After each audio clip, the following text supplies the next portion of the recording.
Good afternoon, everybody. Happy Tuesday, and welcome into another episode of Great Quarter Gals. This is the show where we highlight amazing women doing amazing things here in the freight and logistics industry. And I'm your host, Kaylee Nix. With me, as always, my partner in crime, the number one, the only Grace Sharkey.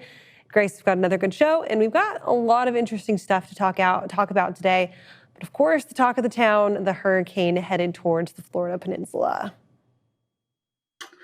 Yes, big one, right? And first of all, I do want to say, Kaylee, congratulations to you. You have been an excellent meteorologist this week as well. People don't know this. Kaylee is a meteorologist. She's full of talents, and that's another one. And I do want to say to you, Kaylee, that today is actually National Morning Show Host Appreciation Day. So thank you for everything that you do on FreightWaves Now. Thank you for your leadership on that show and your overall leadership here and the creative content that we make at FreightWaves. So congratulations to you, everyone out there watching, listening. Give her a round of applause because it is well deserved. Got a little tear, Grace. That's so sweet. I didn't even know that was National Morning Show host. I didn't even know that was a thing. I'm going to have to let Anthony Smith and Michael Vincent know.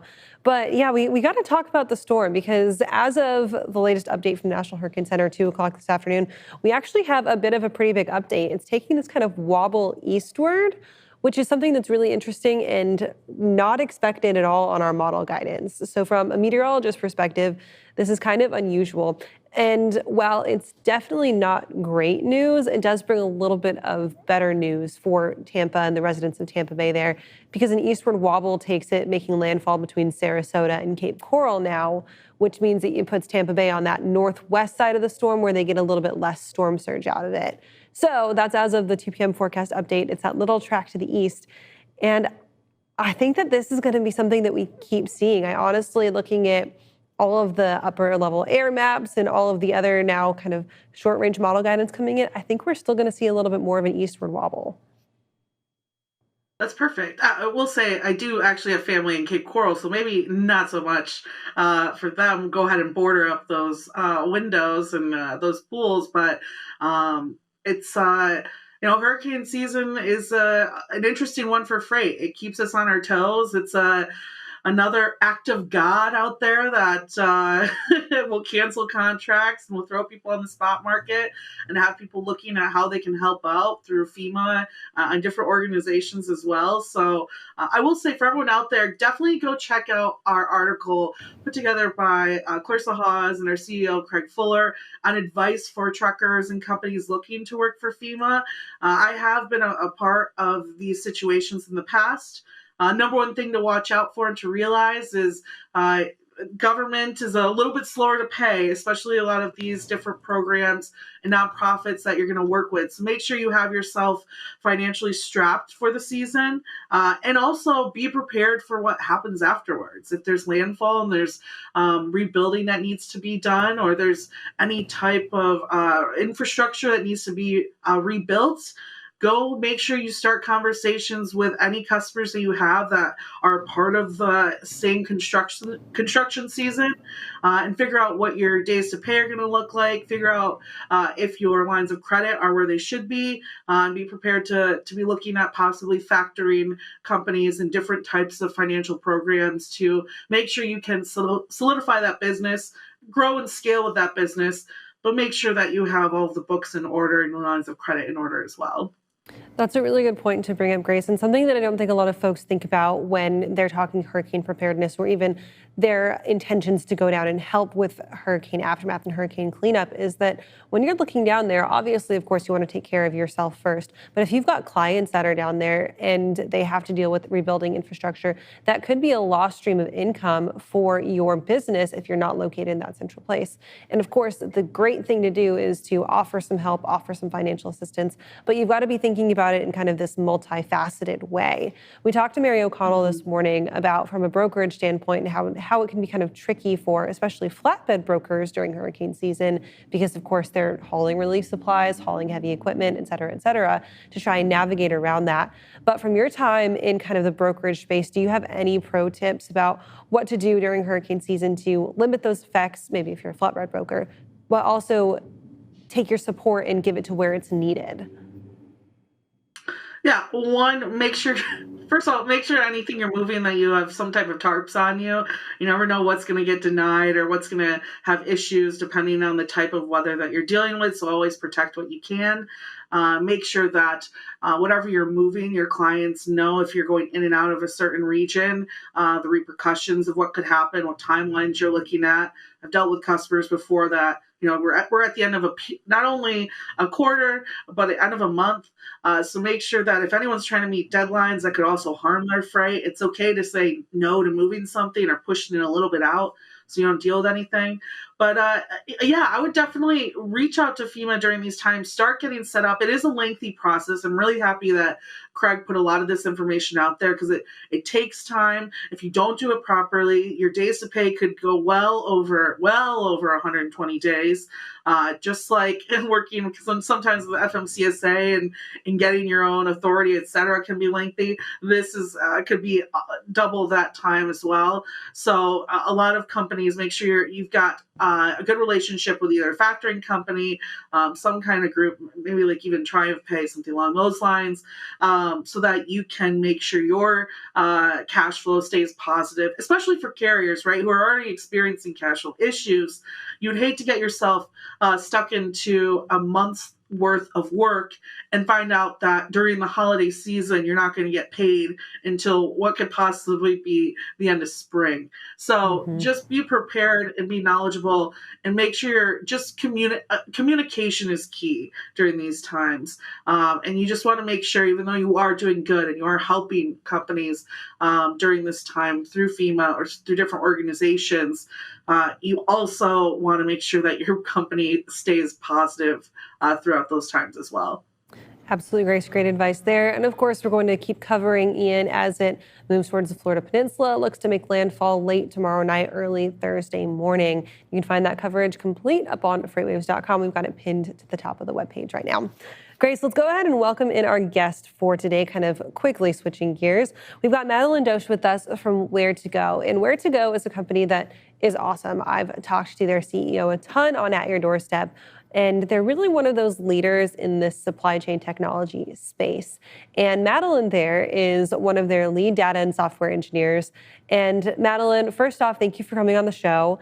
Second off, it is awesome to hear your story and to know that you've kind of worked your way from the bottom up and Where to Go. So thank you for joining us and tell us a little bit about your journey through the company.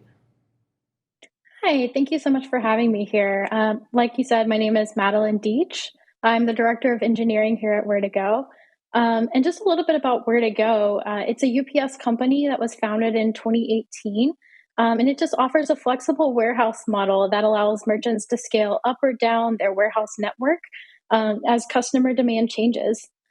This is a model that you may be familiar with and have heard of companies like Deliverr, Stored, ShipBob, and FlowSpace. But addition to the flexible marketplace for warehousing that we also offer technology that allows small to medium-sized businesses compete and grow. This technology can help forecast demand during peak season, help merchants pivot during supply chain interruptions like COVID, and better position their inventory to lower their shipping costs. That's incredible, and I love that you're in this space, and that UPS is in this space in particular, right? Because you guys are gonna be quite busy over the next couple of months, and it's good to know that you are deep into this warehouse space as well. I'm interested in your growth and your position. Where have you been able to help develop other females employees within Where to Go, and how has mentorship possibly helped you get to the point in your career? I mean, I think this is the first time we've had someone in the engineering role actually on this show, which I'm really excited about, right? I think that's a space that I'd love to see more women a part of. I think the problem solving space and within this industry is huge. And I'm excited to hear if you've been able to get into your role through mentorship and other females around you who have come from that same engineering background.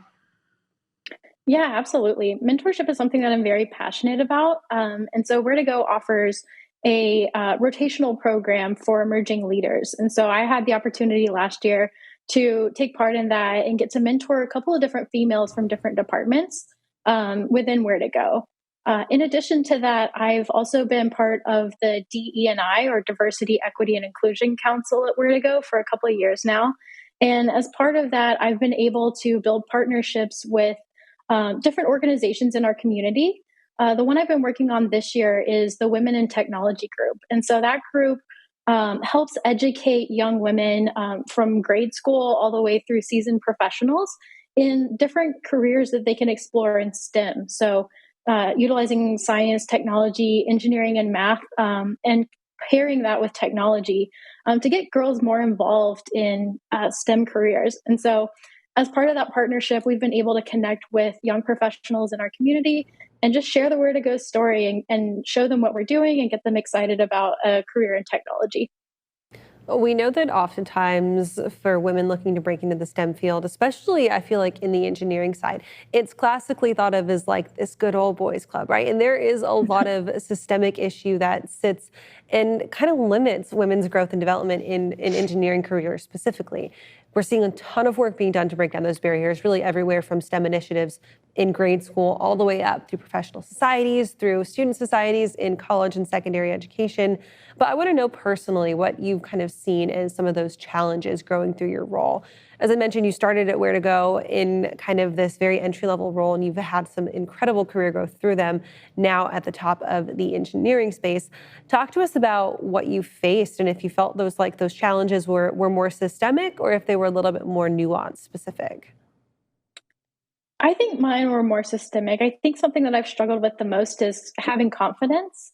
I think that, not only being in the technology field where it is mostly male dominated, but supply chain as well, there's just it's just more of a male generative field. And I think coming into this company, I was one of the younger people that joined the company very early on. And so not only did I have challenges feeling confident, being around all of these experienced people, but I wasn't sure, I didn't really know that much about the industry itself. And so that lack of confidence, it took me a long time to realize that I was in that room because they wanted a new perspective. They wanted innovation. They wanted creative ideas.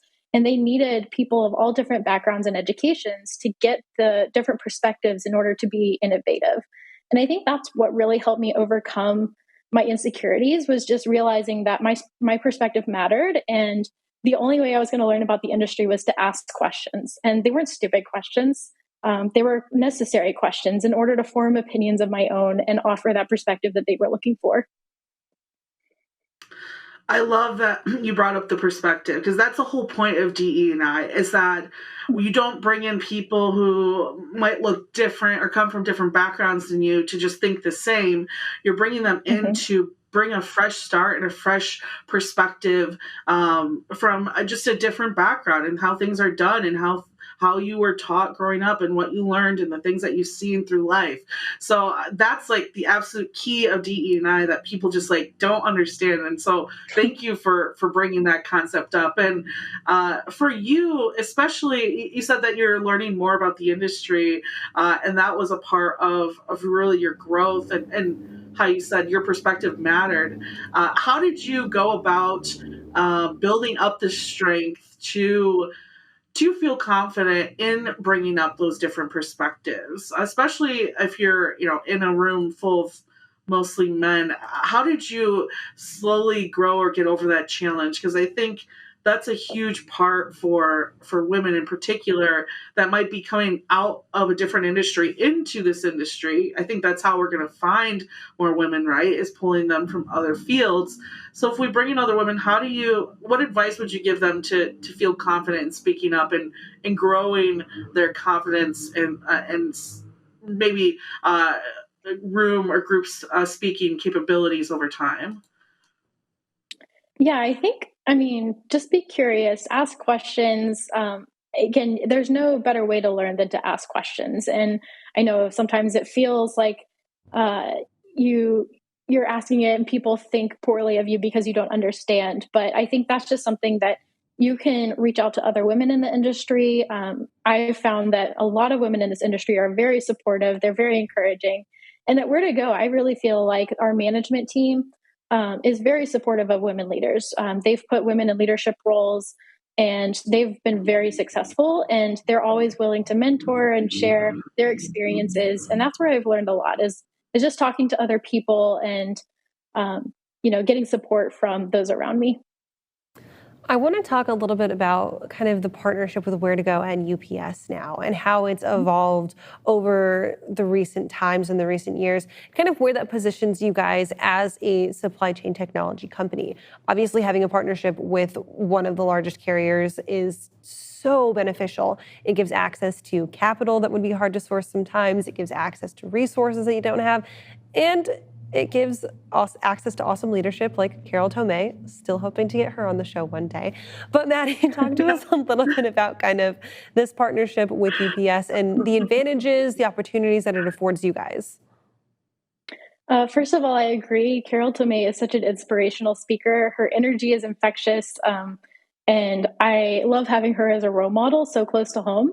But I think having UPS as a partner is very exciting because the sky's the limit, not just in terms of, like you said, the revenue and the funding that we are able to source from them, but also the ideas. There's so many resources at UPS that are at our fingertips, and so much access to data that's not readily available at other companies. And so I think with those combined, it opens the door for a lot of innovation.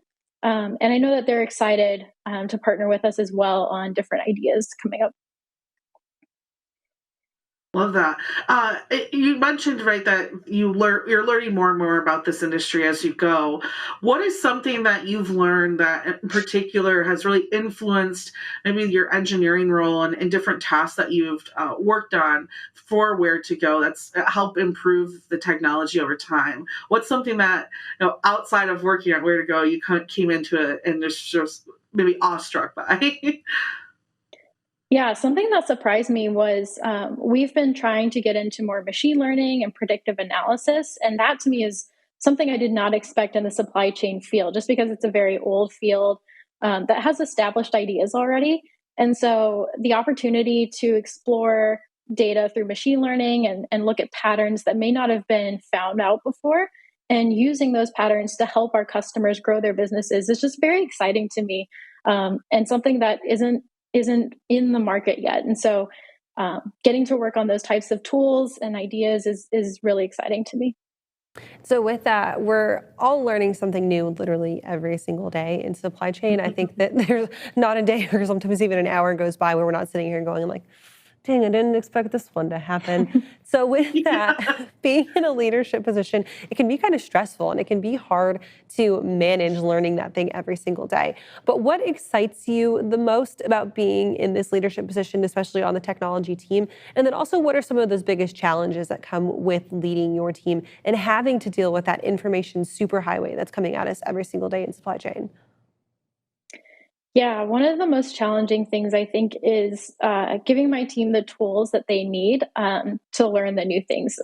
Something that I feel like we don't have enough of is time. There's just so much to learn and not enough time to learn it.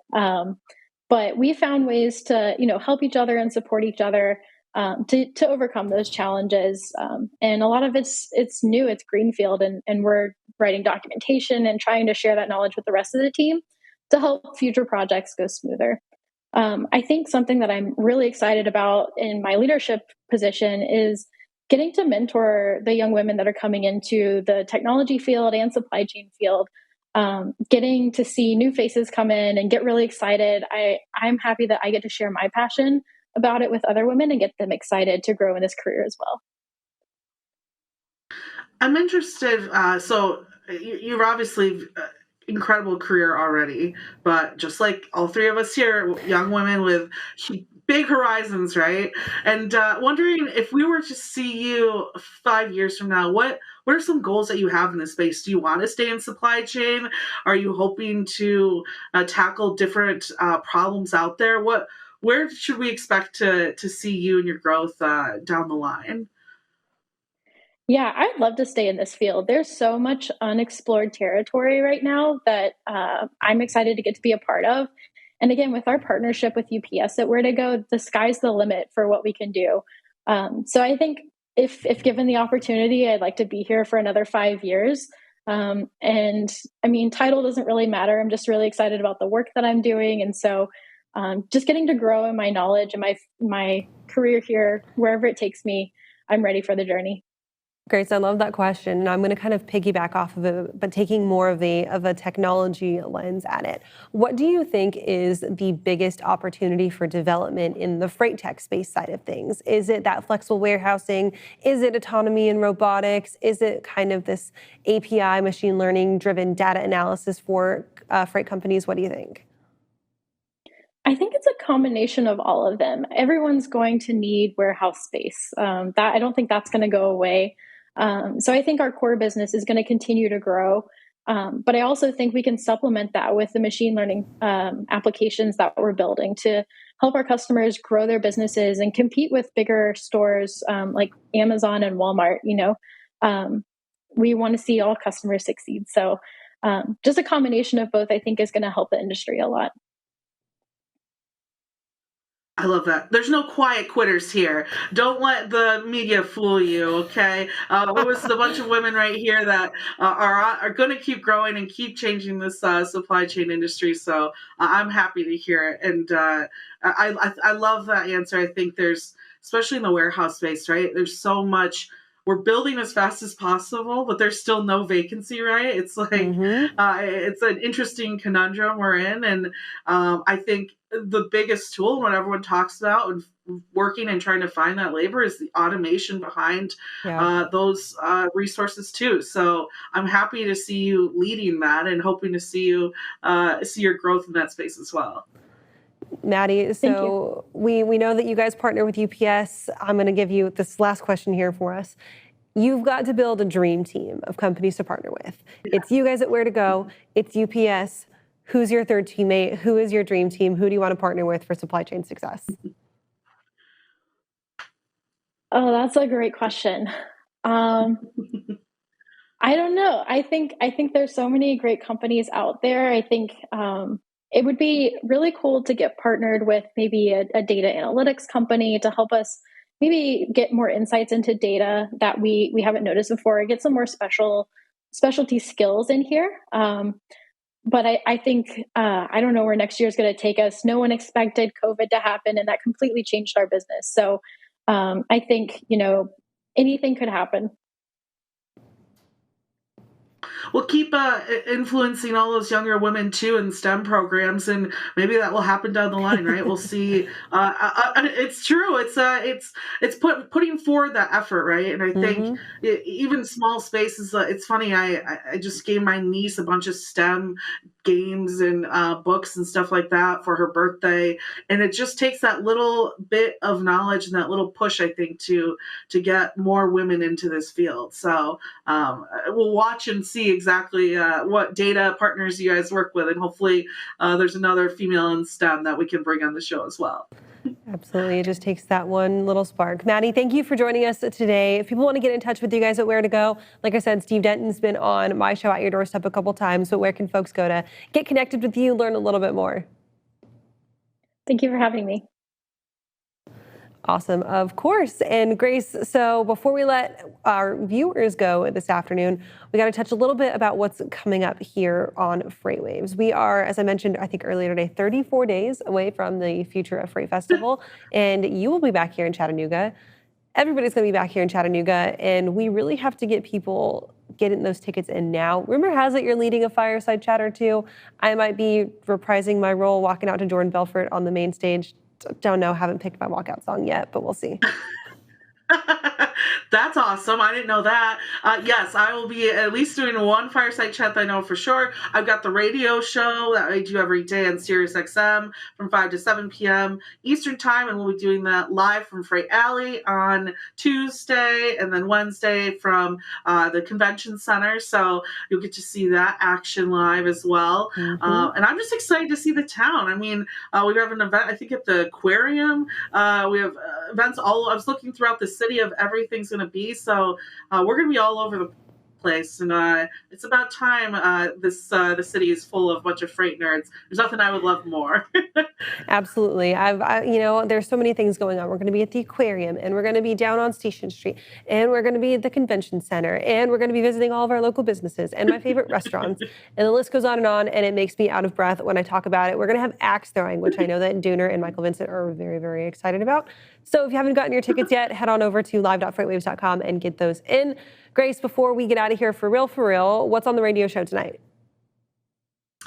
Today, we got Thomas Lawson with us, and we're diving into some of the top digital freight brokers, what they're about, what they're doing to change the game. And then we got Mary O'Connell on tomorrow, and we're going to talk about top brokers in our industry. So later on down the line, we're diving into cryptocurrency on Friday, and on Thursday, working with a new freight tech company as well. So it's a whole week of fun technology and brokerage analysis as well.